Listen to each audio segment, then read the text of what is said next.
কেমন আছো তোমার সব? মুই আজকে ঝাল আচার বনাইমু। সৌশ্রমে ঝালকে কাটি করি তেলে নাড়ি দিছ। তারপর মুই মশলা নিছ।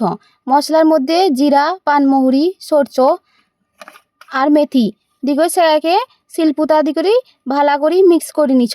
দি করি সেগাকে ভালা করে টিকে টিকে করি মাপ করি মিশাই দিছ। তারপর হলুদ নিছ। তারপর ঝাল গুঁড়া নিছ। তারপর নুন নিছ ঠিক মাপ করি। তারপর সেটাকে ভালা করি মিশাই দিছ।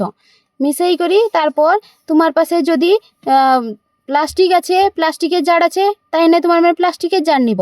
তারপর যদি তোমার কাঁচের আছে তাহলে কাঁচের নিয়ে নিব, কাঁচের নিলে ভালা হয়। তারপর সেটাকে ভালা করি তেল দি করি রাখবো। কম তেল দি করে খড়াই শুকাই দিব। তারপর আরও ভালা নাগাদ দিসলু নেবু দিব। তারপর টিকে খড়াই ডেলি ডেলি শুকাইব।